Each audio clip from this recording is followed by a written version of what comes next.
Some viewers may find the following video disturbing. Viewer discretion is advised. Hi everyone, welcome back to my channel, Roam with Romy, where I talk about life, love, and culture. Today's case study is going to be a very controversial one. It's one that is still ongoing, and it's one that concerns sensitive topics such as domestic violence, abuse, and also mental health.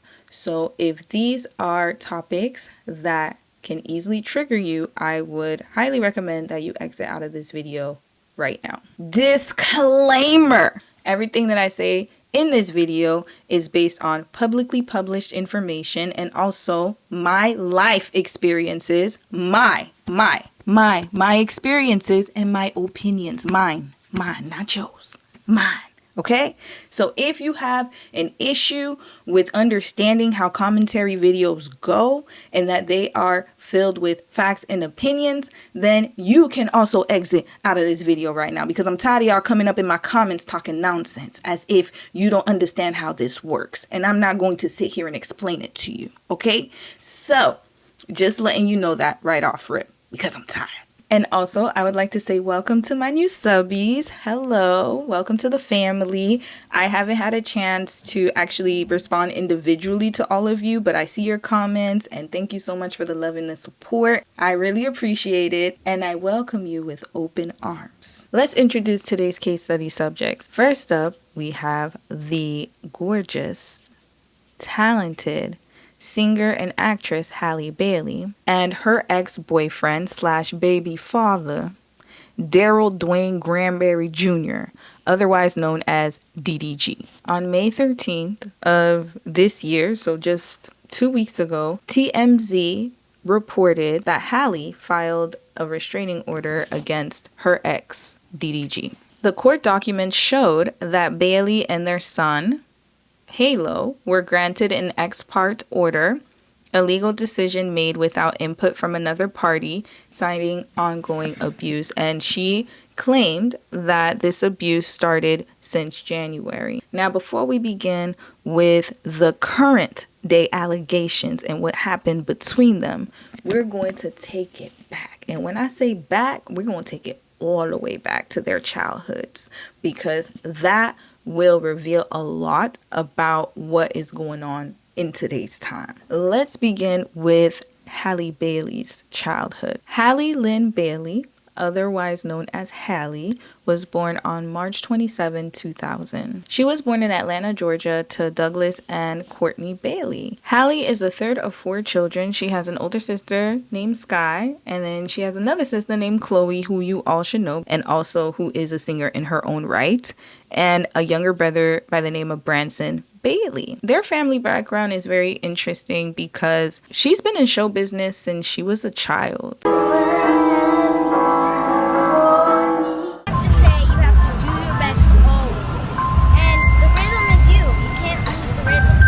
Chloe and Halle actually moved to Hollywood at a very young age. Their father, Doug, taught them how to write songs at the age of 8. They were actually performing at talent shows and concerts before they had their big break on YouTube. And you're about to sing Love Is You by Chrisette Michelle, and we hope you enjoy it. What's your definition of it? How does it make you feel? Love is just a beautiful thing. Hi, I'm Chloe. And I'm Halle. I'm 13 years old. And I'm 11. And we'll be singing Best Thing I Never Had by Beyonce. What goes around? They were very extremely talented at a young age, and their father was similar to Matthew Knowles. How he was with Beyonce and Solange, that's the way that their dad was with Halle and Chloe. Now, it says here that from a young age, Halle's parents could see that both she and Chloe had talent and made efforts to nurture their potential. Chloe was 3. She was 3? And she was 1. And she was, well, you know, the young one just kind of follows the path because they're together like twins. They were my little twins. Yeah, they're so close together. They're so close. I tell the story often. She was singing Mary Had a Little Lamb. Already at 3. Already at 3. I said, Chloe, do that again. And then Halle would just repeat after Chloe, mimic Chloe. Right. And Courtney was responsible for their daughter's entrance into acting. The stepmom in the chair can be San Francisco. No, I already told you there's no stepmom. There's only a mom and a dad. Hey, I'm the guest. I get to see what we play. Well, guess what? This is my house, and I'm telling you that there's only Ted and Taunt Tanisha, and they're staying in Atlanta. Jasmine, baby, what is going on out here? I don't want to play the way Tiffany wants to play. Remember what I said, Jasmine. She is your guest. Told you. Tiffany. You want to be my girlfriend? Sorry, but I want to marry Michael Jackson. In a 2020 interview with The Guardian magazine, Halle said, "Our mom would always have the camera in our face, and she realized we were children with a lot of personality who like to perform. She was like, my children are talented, what can I do? So we got into the acting industry. We do commercials for Gap and Little Things." It looks like their parents were show business parents. Their parents wanted to make sure that they got the best opportunities in order for them to make it into the business. In 2012, they ended up moving to Los Angeles as a family so that the girls could pursue their career even more. So they would get more opportunities to be able to be within the same space as musicians and also talent managers. They also started singing song covers on their YouTube channel around the same time. Now, their YouTube channel actually existed prior. However, they had never done song covers together on their channel. Back in the day, YouTube used to be big on song covers. Maybe not so much now, but I remember like around that era, everybody and their mama was putting up videos with song covers on them, and they would get discovered by artists because at the time YouTube wasn't like a conglomerate that it is right now. Right now you see like a lot of different types of content on YouTube. However, at that time it was very niched and it was easier to be discovered. One artist that they would cover a lot was Beyonce, and they uploaded Beyonce, The Best Thing I Never Had. That got a lot of views, so they started to get a little traction on YouTube. The Beyonce cover that went viral for them was titled Pretty Hurts, and it was uploaded in 2013. Somehow, Beyonce got a hold of this YouTube video, and then the rest is history. She ended up reaching out to them and ended up signing to her label, Parkwood Entertainment. It's not surprising that Beyonce was able to discover them. One, because they're extremely talented. These girls know how to sing. Damn. All right. I think that Beyonce saw the potential in the both of them to reach greater heights. And so she took them under her wing and thus began their rise into stardom. While they were signed to Parkwood Entertainment, Halle and Chloe released 2 studio albums under the name Chloe x Halle. So they were a duo. And the first album they released was titled The Kids Are All Right, and it was released on March 23rd of 2018. Their second album, though, was the one that really took off. That was titled Ungodly Hour. It was released during the pandemic on June 12, 2020, and it debuted number 16 on the Billboard charts, and it peaked at number 2 on the US R&B charts. So that was a big hit for them. Not only did they sing their tracks, but they also composed and wrote their own tracks. Chloe and Halle are extremely talented, y'all. I can't stress that enough. They know how to play the piano and the guitar and probably other instruments that I don't even know of. That just shows you that they were on another level when it came to musical talent. For the sake of time, I'm not going to go through Halle and Chloe's whole entire discography, filmography, videography, etc. However, I am going to highlight that they've started a lot of shows. Chloe and Halle's big break on TV came with the TV series Grownish. On Grownish, they played the track star twins, Jaslyn Jazz Forster and Skylar Sky Forster, and they look so similar that I literally thought they were twins this whole time. I did not know that Chloe was a year older than Halle, but these two are like this. They are tight. All right, tight like glue, and y'all gonna see later on how tight they are. They're the type of girls that you would want your daughters to look up to. People really held them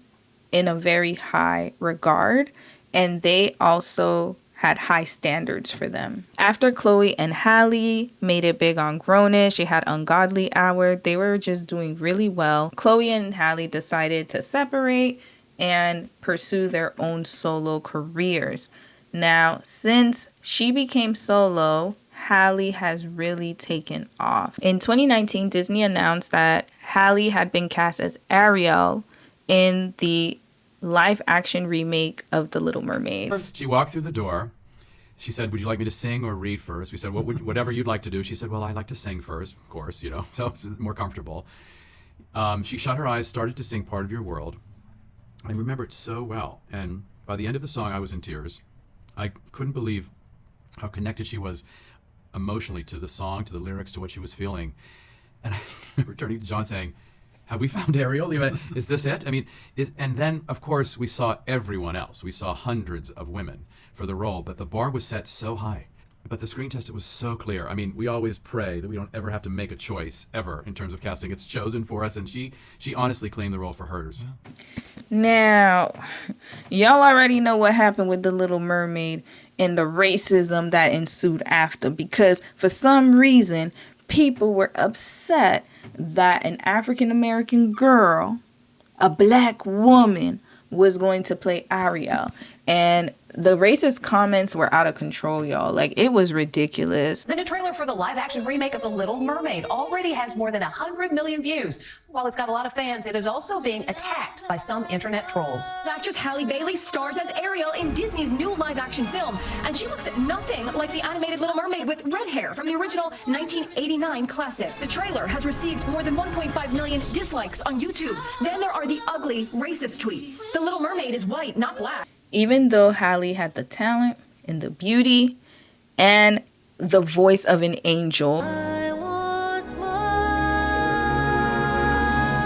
this was a major movie that she was cast in and a part that she deserved to play in, but yet people just couldn't see it. Before I continue on to DDG's childhood, I do want to backtrack a little bit and talk about how Halle was raised. Due to their budding careers and them moving to Hollywood at such a young age, Chloe and Halle were both homeschooled. And that, to me, just showed that they were pretty sheltered. But I feel like it's like Talk about your heart falling to your butt. Everybody goes through that. So that's that. Okay, so we have. So we're back here. Yeah. But guys, I think your definition of sneaking out is different than ours. Yeah, we my just went out to definition the street. of sneaking out was running to the edge of just walking outside my house. Yeah. That's my definition of sneaking out. Okay. Never have I skipped school? No, I've never skipped school. Never skipped school. Never skipped school. Never have I ever had a crush on a cast member. I think we're both Okay. Never have I ever broken someone's heart.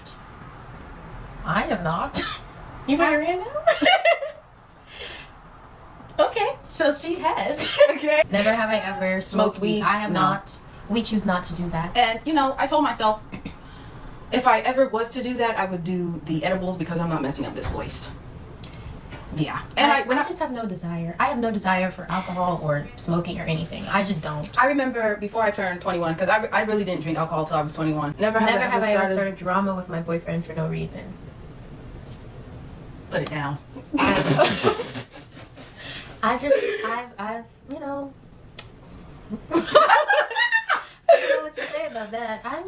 I kind of am a little bit, when it comes to relationships and when I actually am in love with somebody, I get a bit clingy, I will say, but in a good way, because it takes a lot for somebody to get past my barrier that I have. I'm an Aries, for those of you who don't know, and we're not very open with everybody, so it takes a lot for people to finally get through to me. So when they do, I just am kind of, sprung. And then if I want attention, I kind of just, I don't know. I don't know what I do.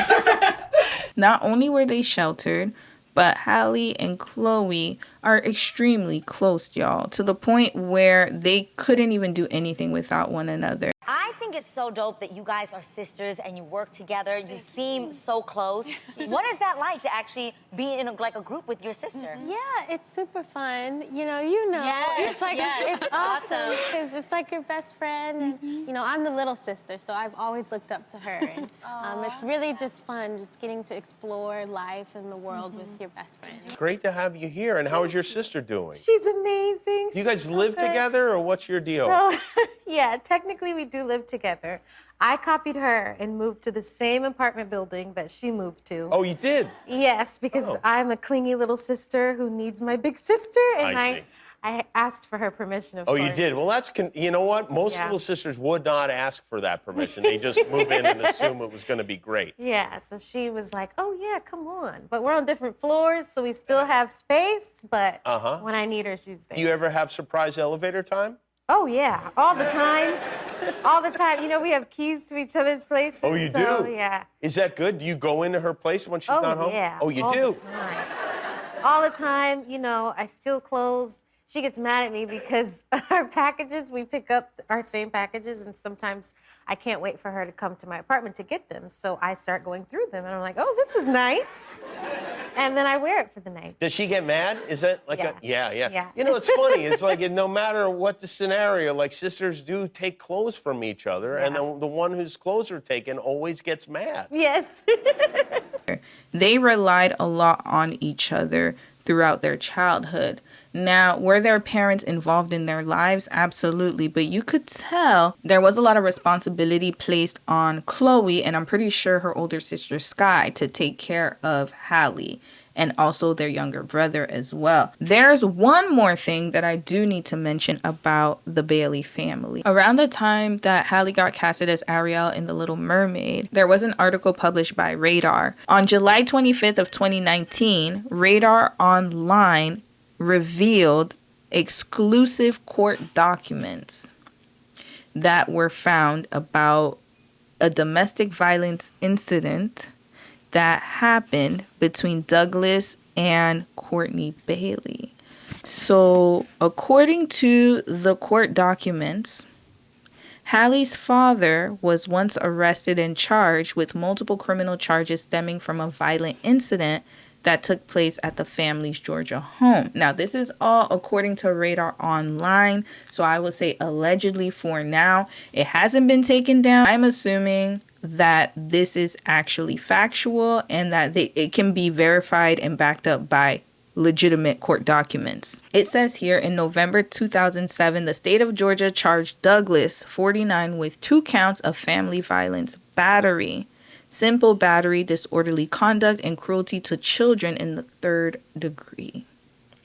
According to prosecutors, Douglas was accused of intentionally causing visible bodily harm to his wife. A criminal arrest warrant accused Douglas of punching Halle's mother in the face numerous times on September 29th of 2007. They even have the date, y'all. In addition to the battery charges, Douglas was charged with disorderly conduct because he allegedly acted in a tumultuous manner after placing his wife in reasonable fear of her life, limb, or health, court records claimed.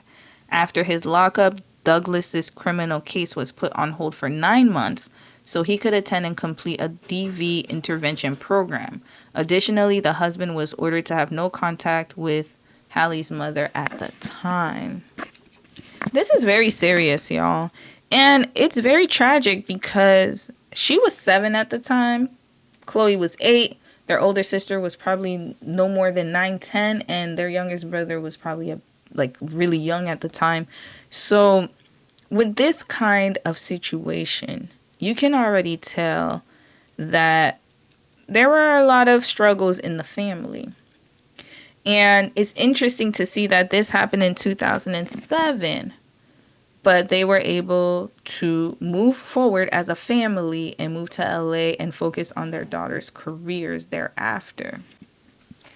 Now, what I will say is that, do I know whether this has continued over the years? I have no idea. But it can kind of give us an indication as to Halle's choices in men and why she chose men in the way that she did. Because I remember when she started dating DDG, aka Daryl, that people were shocked because they just couldn't believe that she would date this man. This just goes to show that childhood patterns matter, y'all. And I want y'all to take note and bookmark this because this is going to be very important as the story continues. Let's take a pause on Halle's story here. And let's just remember that she got casted as Ariel in the Little Mermaid remake for Disney.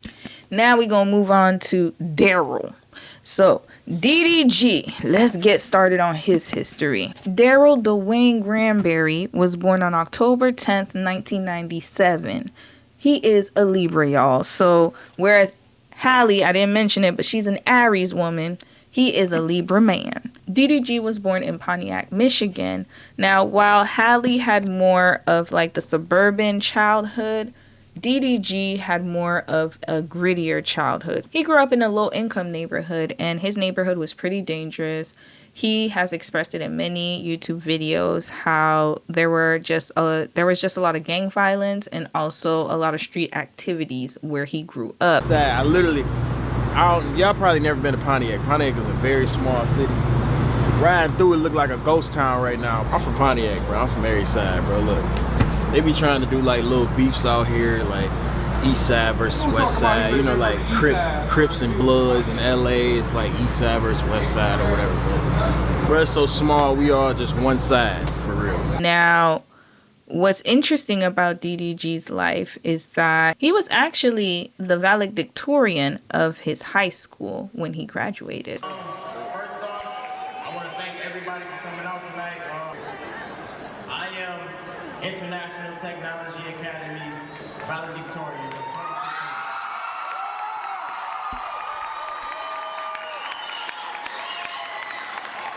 Alright, if you ever saw me outside of school, what would you think of me?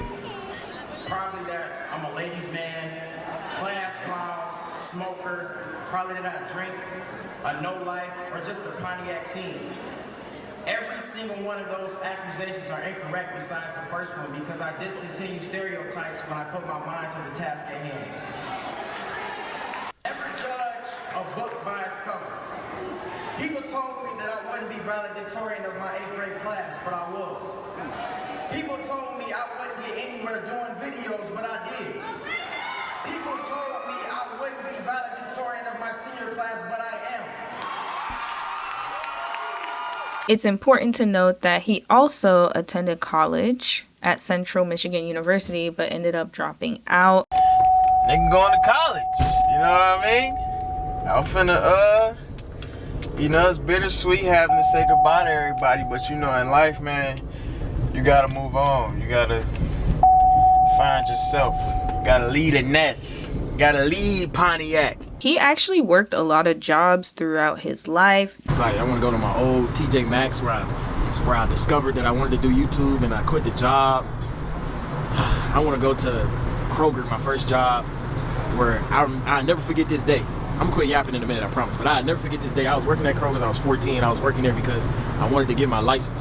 So I was getting paid like $45 a week, literally, under minimum wage. And I was bagging this old white man food, and I put his eggs, I put his bread in there first, and then I put his eggs on top. And he was like, why would you do that? That's why you don't get paid the big bucks. And that stuck with me since I was 14. I'm 26 now, 12 years ago. He probably dead now, thank God. But I just want to go back to Kroger and I want to find me that young bagger that's 14 and give him some money, bro. Although he has also had an extensive career, though some may disagree, as with Halle, I will only highlight the events that are of key importance in this case study. One tragic situation to note in his childhood is that in 2014, one of his oldest brothers was shot and killed. His brother, Darian Breckenridge, is actually the twin brother of the older brother that you see now on YouTube by the name of Doug. The murder of his older brother really affected him, and it made him reject the life on the streets and pursue a more entrepreneurial and professional path. Before getting into his past relationships and also his relationship with Halle, I have to touch upon the relationship of his parents, because that's very extremely important in this case study. Now, DDG was raised by his mother, Tonya, who is also on YouTube. Once Daryl became popular on YouTube, he actually put his family on. And his mother, his older brother, and his younger sister are all YouTubers now. DDG is a popular and talented YouTuber. He does this. He gets millions of views. He knows how to market himself and market his brand. And he's been in the YouTube streets since the age of 17. That is a very young age to enter social media and still be relevant in 2025. So I will give him that. Now let's get to his parents, y'all, because this is very important to know and is going to play a big part again in this story. DDG's mom, Tanya, and his father, Daryl, were actually married. And they had all their children in wedlock. So just like Halle's parents were married, so were DDG's parents at a point in time. Now, the thing is that their marriage was very toxic, y'all. DDG Sr. did an interview with his son, DDG. I know, it's very confusing, y'all. A lot of DDGs around. So, Daryl Sr. recently had an interview with Daryl Jr., aka DDG, where he highlighted some of the toxic patterns that they had as a married couple. Was I a mistake? No, you was born under wedlock. You was playing. Boy, as soon as the license got signed, it was no more gloves. Wait, so y'all got married first, then y'all had them? Yeah, all my kids was born under wedlock. Oh, I ain't know it. Every last one. That's how you supposed to do it. All right, so I'm going to kind of go over this interview and tell y'all what Daryl Sr. revealed. He has 3 kids. So he has DDG, TT, and Darius, I guess the youngest son. And Mama DDG had kids of her own as well, so they were a blended family.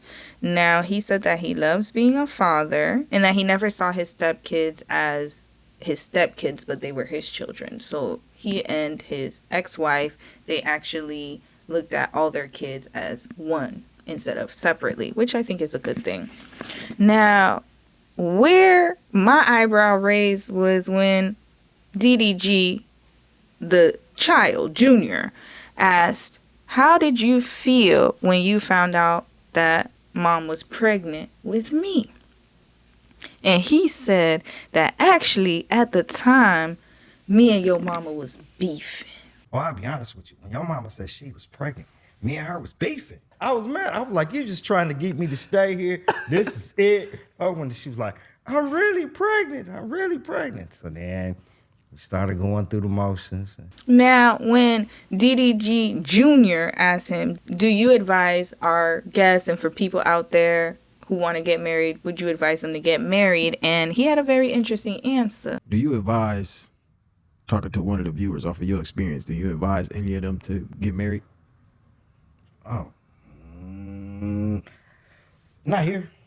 Not here. The government got the laws messed up. Now, let's get into the next part of the interview that I thought, again, raised my eyebrow. I'm simply going over this just to show you what type of childhood that DDG grew up in. And so now when I explain the rest of the story, you guys are going to understand. When they touched upon the conversation of growing up and if his father grew up in the streets, his dad said that he was left alone at 5 years old to fend for himself. Like growing up, was you ever like in the streets at all? Yeah, I was left at 5.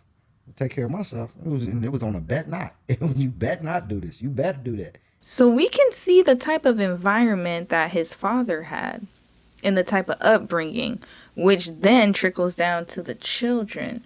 Now, I'm not using this as a way to defend any type of behavior that I'm going to go over later. Let's be clear.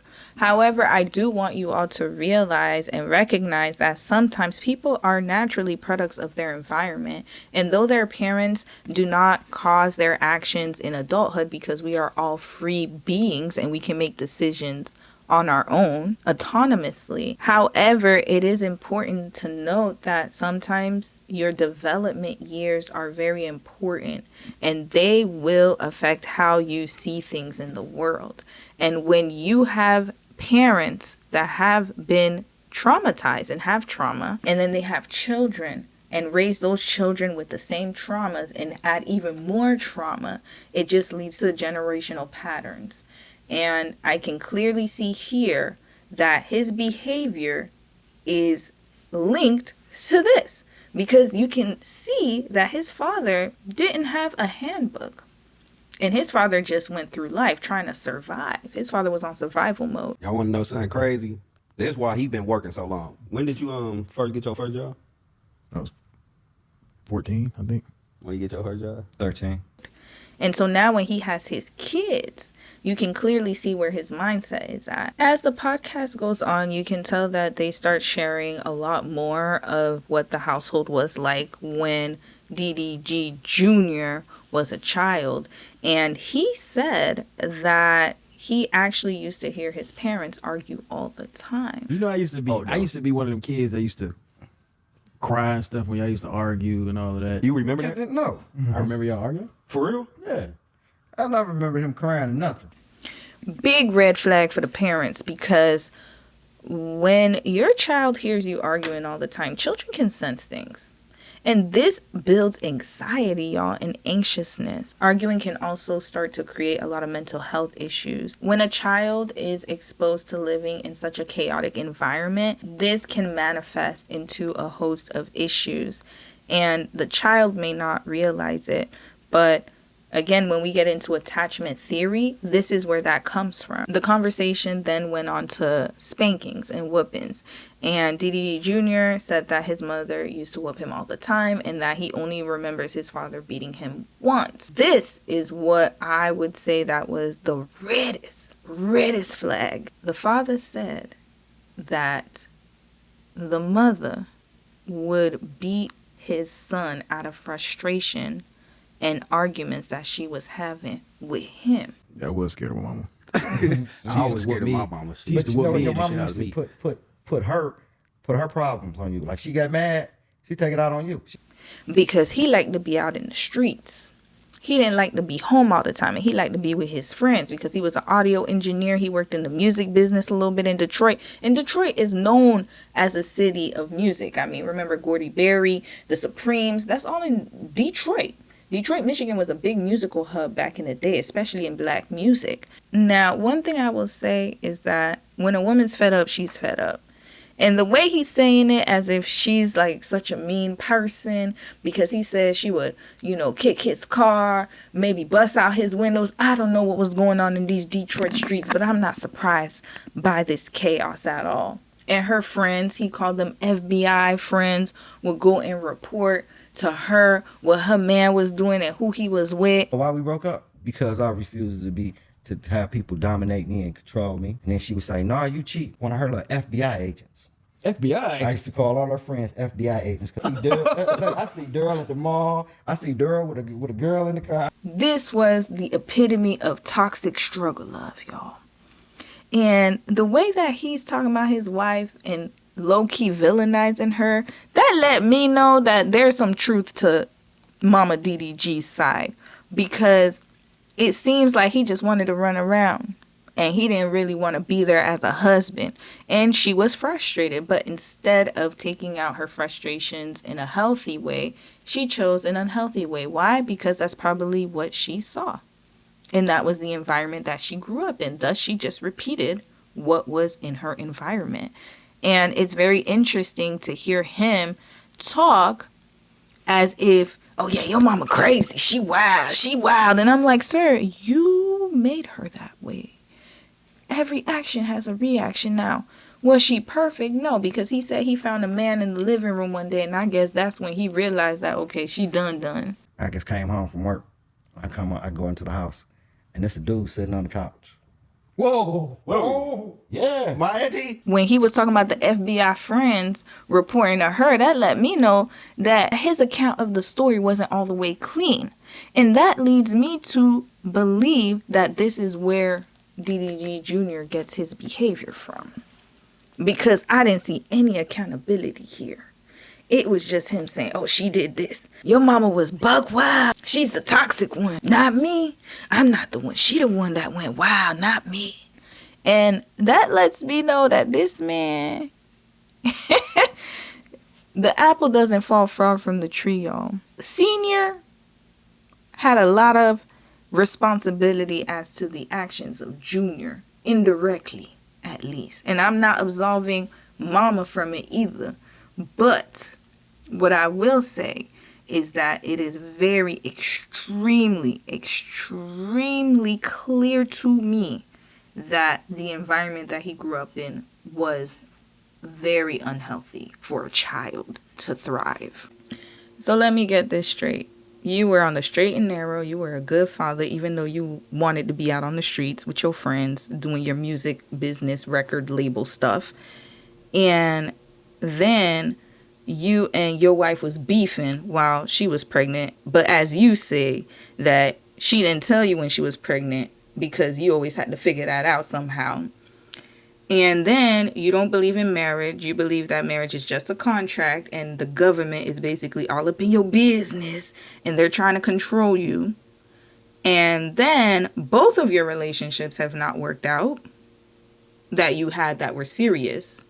And now you're accusing this woman of bringing a man up in your house to cheat. Now, whether or not that's true, I do not know these folks' business. But from what he's saying on the podcast is as if his wife just woke up one day again and decided to have this affair with her brother. Now, do I condone affairs? No. I just feel like it's just a waste of time. You might as well split up at that point. I ain't got time for this toxic back and forth. If you feel like you need to cheat, you need to go on and leave at that point. But he was able to run around and do whatever he was doing. And it looks like Mama DDG got her get back, if this is allegedly true. Now, some men can dish it but can't take it. That's with all cases. But what I will say is they were in a very toxic marriage. This was not a marriage that I think any child should try to emulate. And if anything, they should have, and this is my opinion, because people don't seem to understand commentary videos are opinions. Opinions based on what is presented, guys. Opinions, okay? My opinion is that Mama DDG and DDG Senior weren't able to get it together for the kids. And when you have that kind of toxic dynamic that was already there and set in place in childhood, then the children are going to think that this is a normal way of life. And some kids, they stray away from it, but others, they end up copying and making the same mistakes. So now we heard Daryl Sr. and his side of the story. DDG also said that he has a very close relationship with his mother, even though she was quite the disciplinarian when he was younger. Throughout his life, she's always been there for him, and he could count on her to be in his corner no matter what. Talk a little bit about the relationship that you have with your mom, because that's like so special. You know what I'm saying? How many people could actually do that? For real. No, my mom was like my homie. We cool. I talked to her about everything, so we got a really, really close relationship, you know. So, you know, that's nothing new. You know what I mean? We always been that cool. I thought that was cool to share. He sees his mom as more of his friend than an actual parent now that he's older. And this is not something that is abnormal in the Black community. I will say that growing up in my household, even though my parents are from the Caribbean, they're from Haiti, I've mentioned that a few times, my parents were extremely strict. They were strict when I was younger. Like, it was like I couldn't do anything. I couldn't go anywhere. I was on lockdown. Clink, clink. They put your girl on lockdown. I wasn't even able to go to the corner store without my sister. My sister was my keeper. She had to be the eyes and ears when my parents weren't there. And I feel like that is a similar case with Halle and Chloe. When I became an adult, that's when my parents wanted more of a friendship. Like, oh yeah, let's be friends. Like, I don't want you to always see me as someone you can't approach. And I'm like, but you set that up when we was younger, though. That's how it was. So I feel like that's what happened with Mama DDG. During his younger years, she had to be the disciplinarian. because, like his dad said, he couldn't discipline him. So then he left all of the child rearing and disciplinary measures to mama. But now that he's older, his mom has become his best friend and his homie, like he said. Now that she's his homie, then there's that boundary, that lack of accountability, the enmeshment. And boy moms have a problem with that because they will take up for their sons when the sons need to be held accountable. Now, let's get into the sibling dynamic. The siblings are very close. Like, you can always see them on YouTube together, having family gatherings. They are a very close-knit family. Again, that enmeshment comes in, y'all. I'm telling you guys, like, there's a lot of enmeshment on both sides. Even though this case study is not concerning his older brother, he plays a role in this as well. Because when you have this kind of sibling dynamic, and when the older sibling is supposed to be the one to kind of provide that guideline for the younger sibling, and the one that you're supposed to get the best advice from, but he can't even make it work with his baby mama.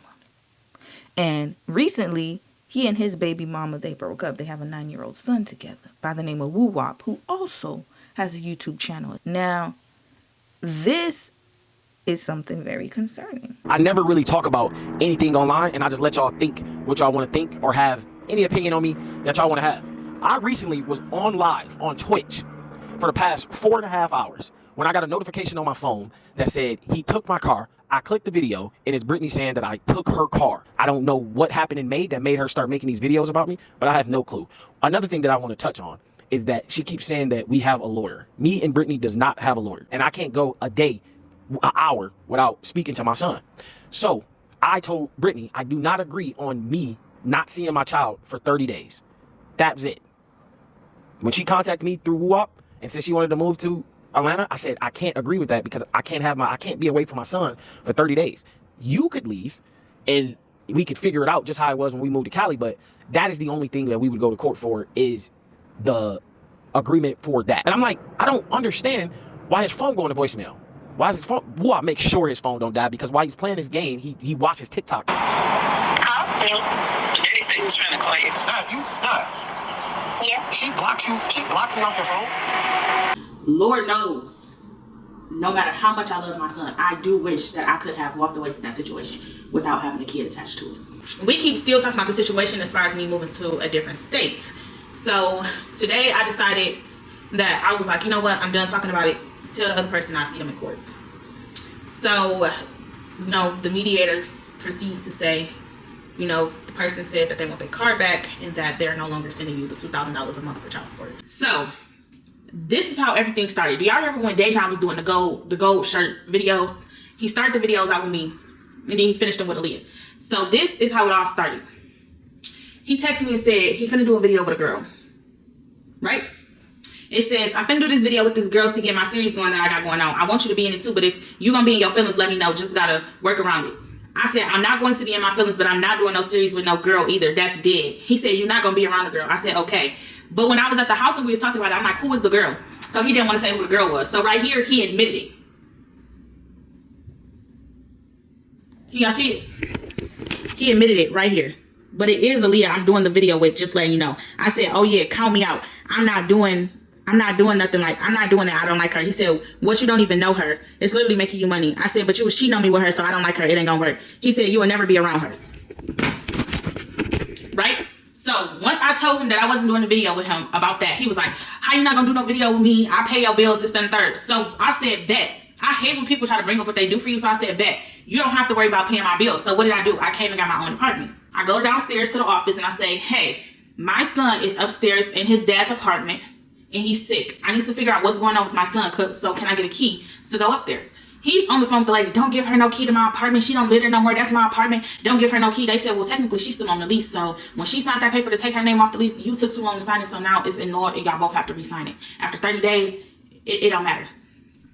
So the lady like, I have no choice but to give her a key because I can get in trouble if I don't. So he gives me a key. I walk in the house. As soon as I walk in the house, Aaliyah trying to talk to me, I just walk past her because don't say nothing to me. You literally just lock the door. And the fact that you're a mother yourself, You should have been like, you know what, her kid's sick, let me let her up in here. So then he like, I swear to God, if you take him out the house, I'm finishing you, I'm ending you, this and that. I say, you can't end shit, bitch, stop talking. He always want to talk to somebody, act like he runs something, tell him claim his motherfucking girlfriend, quit calling her his homie. If you give me something and you threaten to take it back, whether you meant it or not, whether you said it out of spite, whether you said it to make me mad, whether you said it because you was mad, you can have your property back.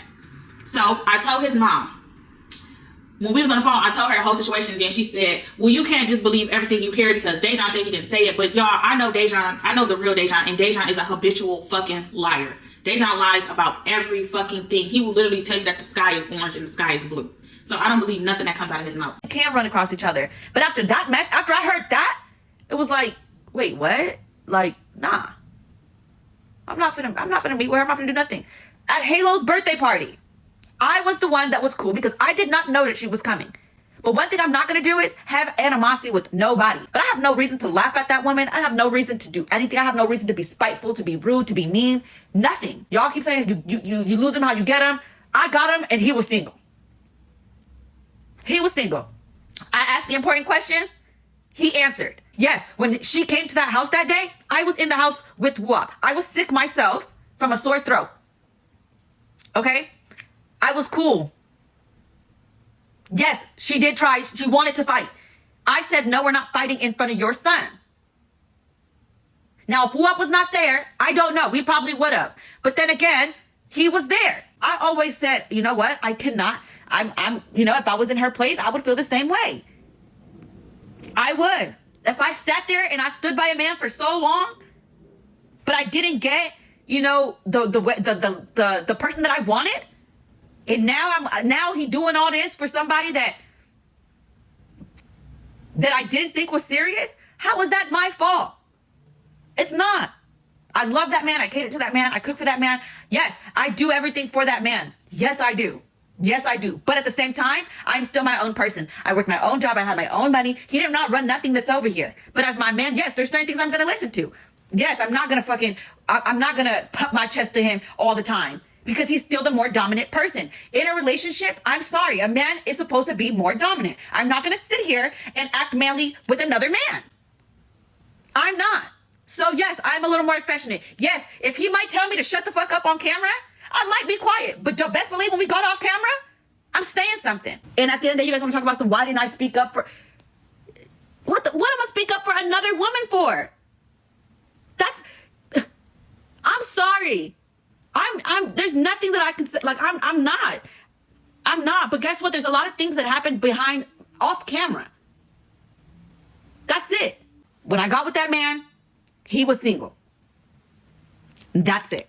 I'm going to leave that there. I have nothing against that girl. I do not care whether she likes me or not. It doesn't matter to me. I've never given her any reason to have any malicious feelings. I'm sorry. Me and a man fell in love and we're together. We made it. We're on the internet. Sorry. So sorry about that. I'm so sorry. Yes, a man told me I was single and I believed it. Yes. Yes. Especially when I don't see the supposedly other person. Him and Brittany have not been together for a long time. So it doesn't matter what y'all say. He's just never put anything on the internet. I have made it very, very, very clear. I was not going to be with a man who lived in the same house as his baby mama. Because I don't think I thought that was weird. I thought that was weird. I couldn't do it. I'm not doing it. I'm not going to be with nobody who does that. Because mind you, when I used to see him, I FaceTime him, I call him, everything. We talk all hours of the night. I've never seen the girl. Never. Okay? So when I found out that they lived in the same house is when I said, oh, hold on. I can't be with no man who lives in the same house as his baby mama. You said that you're single. You said y'all are not together. What is it? We're not. Okay, so if you're not, why do y'all still, why? And what did he do? Got another house. Because I could not be with a man like that. So y'all want to talk about you knew. No, I did not know he was with her. And when I found out that they shared a home together, that shit was weird. And I was not standing by it at all. You're talking about if I did nothing wrong, why am I defending myself? Because I don't like that somebody is on the internet right now calling me all types of bitches and calling me names and saying all these things. So y'all want to come for my character because a man may have lied? I didn't know that. And I don't know that. No, he didn't get the other house for me. He got the other house for him because that's crazy. How are you you're never gonna be able to move on in life being in the same household. So, everyone I'm talking about oh, you're the homie, you're this, you're that. If you go look at all the videos that me and him are in, I'm his girlfriend. And we don't need to sit here and say it to the internet. Like, we don't. So, yes, that's my boyfriend. Yes, I'm his girlfriend. Yes, we're together. Yes, we've been together for over a year now. But what I'm not going to do is let people put my name and stuff to make money. So I keep seeing like all these comments talking about oh, he gonna take your car next. He gonna do this, this, and that. First of all, he ain't even take the car that's in his name back. And y'all think he gonna take my car? Let me tell you something. Off the record. Okay? I was smart. My man was smart. This car is in my name. You know, co-signer. Nothing. He put my car in my name. Okay? Clock that. Since y'all be sitting there trying to be in people's business so bad, this is my shit. This car is in my name. The car he bought me is in my name. Bitch, play chess, not checkers. See, this is what I be talking about. When I say that the other woman always thinks she's better, this is a perfect example of why I say that. Y'all peeped how she said that it's not her fault that he's been with his ex for X amount of years and he never did nothing for her, but with her, now that he's with her because she's better, quote unquote, that he's doing all that for her and it's not her fault that this is happening. Another thing that I noticed is that she would say, hey, I have no issue with Brittany, but, and then say that I cook for him, I clean for him. Yeah, that's my man, that's my man, that's my man. Okay. And then she says more things in the live stream. You guys are going to notice how she mentions that they were actually still living together when her and her dude started talking. And she said, well, he told me he's single, but yeah, he was living with his baby mother and you thought that he wasn't. But yet you're not a homewrecker, right? And this is why whenever the side chick brigade comes into my comments talking about you have a lot of assertion to say that Lupita thought she was better than Jody. Yes, I do, because it's common sense. Lupita may not have said it like this woman said it, but they all have the same attitude. And when they go with this guy, this man, they think that they one-upped the baby mother or the ex. And this is a classic case of triangulation. So what happens is that the individual the narcissist blames for their distress. We see that with Brittany. Then the victim, quote unquote, is the narc. We see that with DDG's brother, Dub. And then we have the rescuer. The third party the narcissist enlists to support their narrative and intervene on their behalf. Tell me I don't see triangulation here. And so now we have this perfect example of the environment that this man was in. And y'all want to tell me that he is not going to not only copy this, but have the same exact pattern in his relationships? Okay. I truly hope that you all are paying attention, because now that we have what's going on in the brothers world, and we done heard from the daddy, now let's hear from the son/younger brother and see how his relationships end up. When you have an older brother who can't even take care of his relationships and who's unable to be emotionally there in his relationships. Now, again, seems like a great father, so that's separate. What I'm talking about is him being able to have the skills and the knowledge and the ability to have healthy relationships. That's all I was explaining, how it was disrespectful to me. Because it's like, even though we do share a child, and I do 100% provide for my child, I'm still doing for you. That's a red flag. Kamala Harris, I'm going to beat her. Like, if I can get Kamala Harris. Why you still talking about Kamala Harris? No, I hope she look that good to you? No, I know what I do to her ass. I'm telling you, she ain't never got her hair put. She ain't never got bent over. She ain't never got put on top of the wall. Kamala, come holla at me. I hope I'm saying your name right. I know that little white man ain't beating her shit.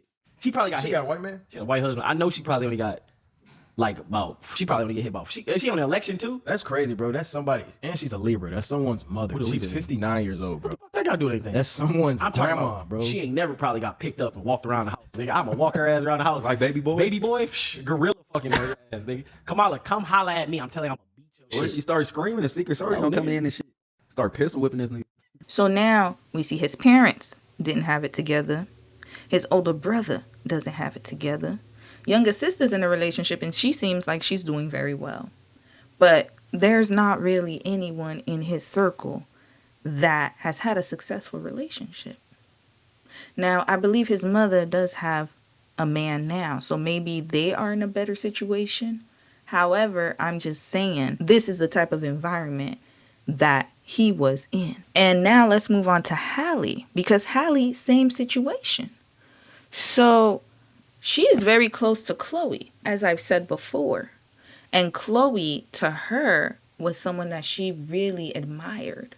And she saw her as more of a parental figure than an older sister. It's like two wrapped in one. And she said that she couldn't do anything without her older sister. Your sibling should not be responsible for you like a parent. Yes, they can watch over you in the sense of like making sure you're okay, but they shouldn't have that burden of being responsible for you as if they have birthed you. And I think that this is where these unhealthy dynamics stem from, is that the boundaries are not there. And to be honest with you, when you grow up and then you see that person as kind of like your guiding light, but they're also going through life as well. Chloe's only a year older than Halle. What advice could she give her? Because she's also going through it too. And now let's look at Chloe's past relationships. That'll tell you everything you need to know. Because again, if Halle's looking up to her older sister to give her advice and to help her through life.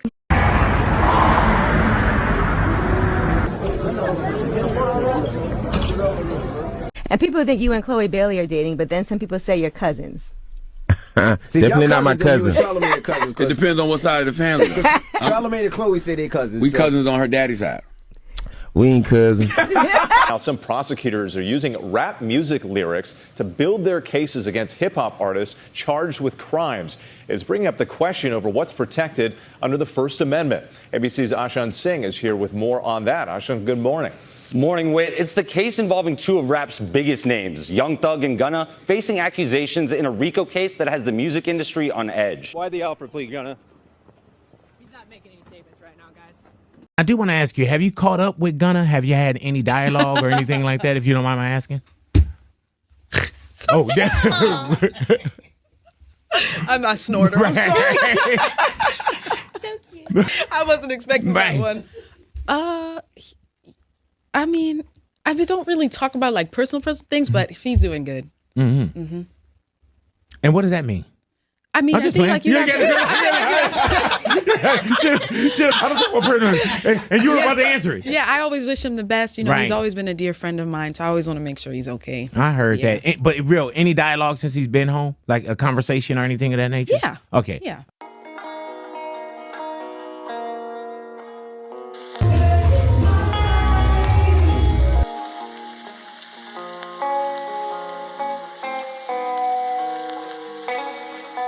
Chloe, speaking of seeing, Yes. bringing a date to the NAACP Awards. My godmom and my manager. Okay, so we must see no more Burner Boy. You'll have to ask him. You're here. He's not. Uh-oh. No, Burner's not nominated now. He's not nominated. But you look at the sheet. He's not on there. Chloe's on there. But I'm speaking of support, and we were seeing you out with him in Nigeria. So is that a new thing, or? Nigeria was so beautiful. I've heard. I had the best time. I've heard. What did you eat? Oh, I had some good food. I had pepper soup. I had lots of spicy chicken. Okay, Really so I good. should do the spicy chicken. Yes, it was really good. I really had a great time. What about the nightlife? We saw you in the club with Berna. Yes, the nightlife. Uh-huh. It was so many lights, so many colors. So many cameras. I know. So many we all cameras. like everything with you. When What are you trying to ask, Lauren? Last time you were here was gonna. I mean, now is Berna. What am I talking about? There are reports that Burner Boy and Chloe have fizzled out. Well, I was at Met Gala, of course, down there burning people. Y'all call me a hater. Y'all call me a hater to my old Tasha. Let Chloe have her fun. At what risk? Soon as Chloe got on the jet to go back to America, he was outside with a different woman. And besides, he gave her uncle, like he felt like he was just that old uncle. There's nothing in my bone. This is who she was really going out with. When it comes to relationships, her sister don't got it together. Then how do you expect Halle to have it together?